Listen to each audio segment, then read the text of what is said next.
Welcome. With us tonight is Attorney Mark Shmueli from Tacoma Park, Maryland. That's going to tell us a little bit about what the Trump elections mean for your immigration status. Okay. Mark.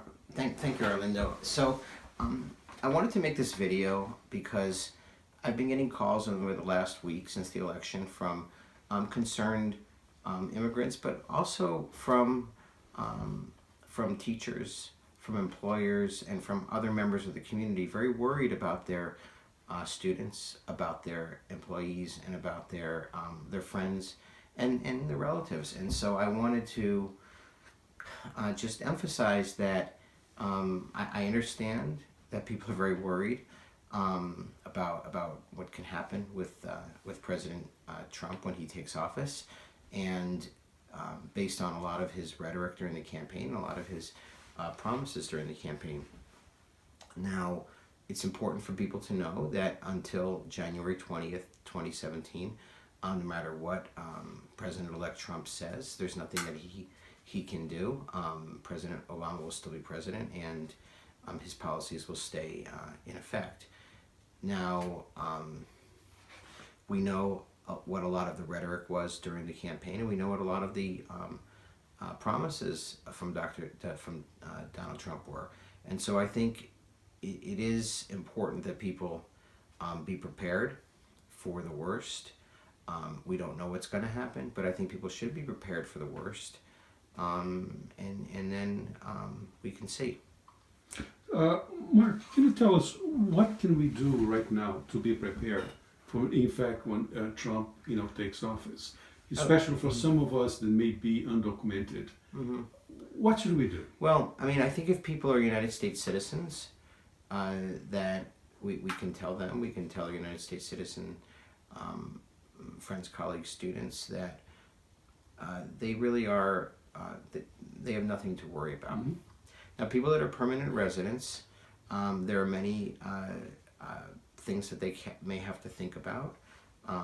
Certainly, permanent residents have all of the rights to remain in the United States, that they had before, to work and to live in the United States indefinitely. But there are ways that permanent residents can have their permanent residency taken away and can be removed from the United States for committing certain crimes and for doing certain acts like voting without voting at all. And so I think that if there is any concern, I think permanent residents need to look at their history. If there's any concern, then they should be directed to an immigration attorney. Mm-hmm. For some of those folks with a DACA or the temporary protected status, do they have to be more? Well, and there are a lot of people in this area that have both of those. Now, temporary protected status, just briefly so people know which countries to look for and what that is. Temporary protected status is a status that the president unilaterally can confer upon citizens of a certain country, based often on natural catastrophe, wars. Generally, those are the two things is natural. Couple of countries, right? So now there are many countries that have TPS. Syria, Yemen, have TPS. Nepal,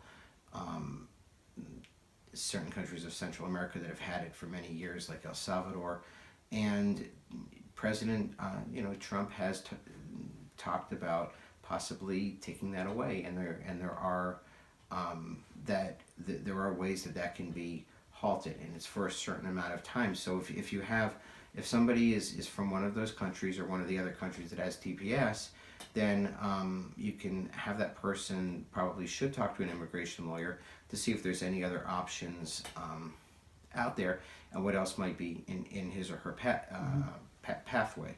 Now, DACA is a little bit different, and that's the deferred action for the childhood arrivals that these students have. That is, in some ways, a more very tenuous.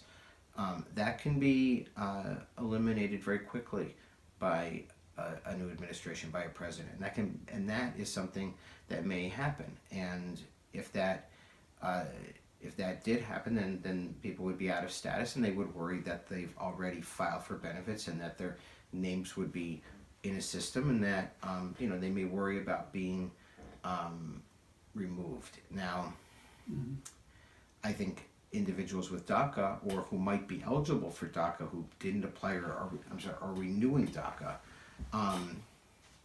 will want to speak to an attorney. Understand.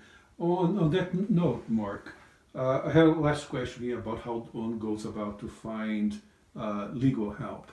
That is, we're going to list in the comments in a part of this YouTube video a directory where you can find local attorneys. But can you tell us something about, is there any other option for those folks that cannot really afford a lawyer? I can, there are, let me just go back for a second to talk about people that are here without any documentation, which is many people. Right.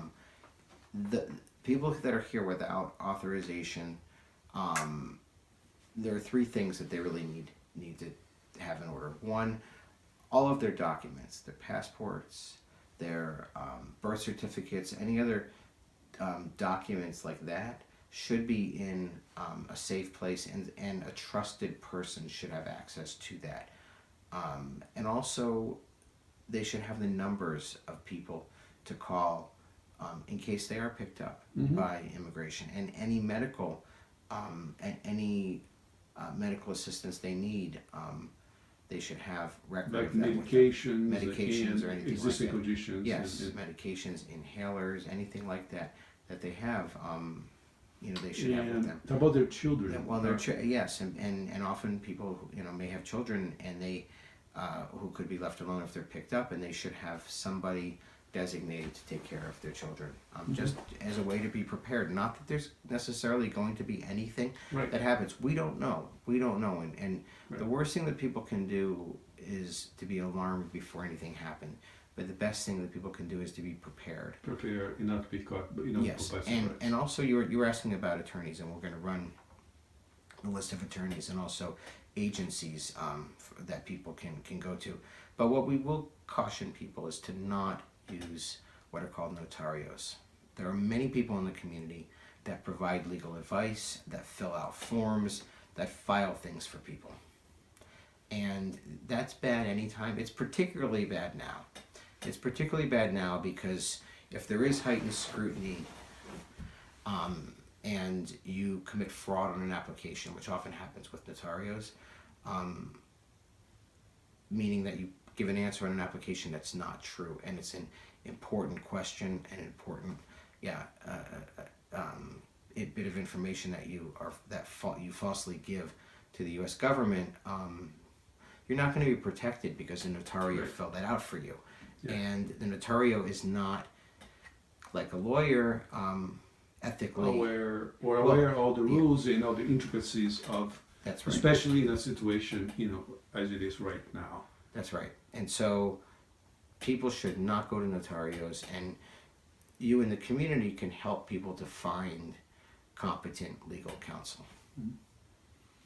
Mark, thank you very much. Your input has been extremely helpful. I'm pretty sure people in the community would use that information and appreciate what you have done for us. Thank you very much. Thank you, Orlando.